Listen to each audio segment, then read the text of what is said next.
ঢাকায় শুরু হয়েছে ৩ দিনব্যাপী আবাসন মেলা। রাজধানী মহাখালী ওয়্যারলেস গেটে আহসান টাওয়ারের দ্বিতীয় তলায় প্রপার্টিজ কার্নিভাল নামের এই আবাসন মেলা চলবে ১২ থেকে ১৪ আগস্ট পর্যন্ত।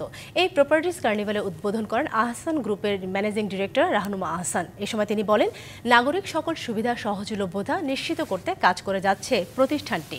অনুষ্ঠানে আরও উপস্থিত ছিলেন রিজেন্ট হোল্ডিং ডেভেলপমেন্টের লিমিটেডের চিফ এক্সিকিউটিভ সরওয়ার আনাম সহ অন্যান্য উচ্চপদস্থ কর্মকর্তাবৃন্দ। আবাসন মেলাটি প্রতিদিন বেলা ১২টা থেকে চলবে রাত ৮টা পর্যন্ত। এই কার্নিভালে পূর্বাচল রিজেন্ট টাউন প্রজেক্ট সংক্রান্ত বিভিন্ন ডকুমেন্টারি, চলমান অগ্রগতি, প্লট হস্তান্তর ও রেজিস্ট্রেশন, প্লট ক্রয় সংক্রান্ত পরামর্শ সহ তাৎক্ষণিক প্রজেক্ট ভিজিটের ব্যবস্থা রেখেছে প্রতিষ্ঠানটি।